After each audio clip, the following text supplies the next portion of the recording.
જય હિન્દ।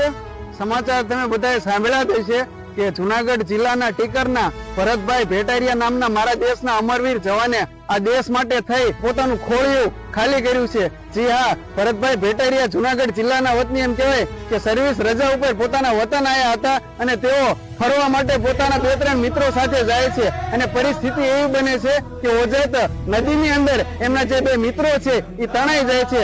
આ જવાન ભરતભાઈ ભેટારિયા પોતે સર્વિસ રજા ઉપર હોય છે, છતાં પણ આ દેશના જવાનનું તમે સમર્પણ જોજો, એની દેશ માટેની લાગણી અને ફિલિંગ તમે જોજો કે ભરતભાઈ પોતે એ નદીમાં કૂદી પડે છે અને એના મિત્રો છે ને એને બચાવવા માટે એમને જીવનો દાવ લગાવે છે। પરિણામે એમના બંને મિત્રોને ભરતભાઈ બચાવી લે છે, પણ આ ઘટનાની અંદર ભરતભાઈ ડૂબી જતા તેઓ શહીદ થાય છે અને તેઓ આપણા માટે થઈ એમ કહેવાય કે આ દેશ માટે થઈ અને પોતાનો જીવ ગુમાવે છે। તો સલામ છે મારા દેશના એ જવાનને કે જેને મરતા દમ સુધી સર્વિસ રજા ઉપર હોવા છતાં પણ એને આ દેશ માટે પોતાનાથી જે કાંઈ પણ થાય મહેનત કરી આ દેશના માણસોને બચાવવા માટે એને જે કાંઈ પણ મહેનત થાય એ કરી અને છેલ્લે પોતાના પ્રાણ આ દેશ માટે ત્યજી દીધા। તો સલામ છે એ ભરતભાઈને, પરમાત્મા એની દિવ્ય ચેતનાને શાંતિ આપે અને એના પરિવારને આ દુઃખ સહન કરવાની શક્તિ આપે એવી પ્રાર્થનાઓ। જય હિન્દ, જય ભારત।